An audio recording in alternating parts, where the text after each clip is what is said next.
Hi friends, ఈరోజు నేను చిన్న పొరపాటు అయితే చేశాను. నైట్ కొన్ని బియ్యం అయితే ఎక్కువ పెట్టేశాను. ఎవరు తినలేదండి. మిగిలిపోయిన అన్నాన్ని వేస్ట్గా పడేయకుండా ఈరోజు అయితే వడియాలు పెడుతున్నాను.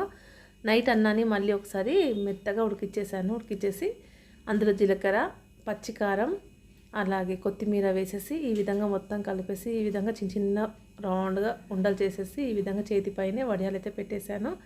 ఇవి నూనెలో వేయించుకుంటే చాలా బాగుంటుంది. ఎండ బాగానే ఉంది కదా అనేసి ఈ విధంగా అయితే అన్నం వేస్ట్ చేయకుండా ఇలా వడియాలు అయితే పెట్టేస్తున్నాను.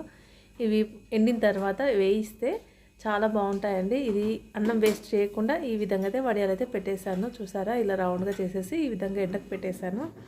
అలా అన్నం వేస్ట్ కాకుండా అయినా నైట్ అన్నం కదా, ఈ చలికాలంలో తినాలనిపించదు.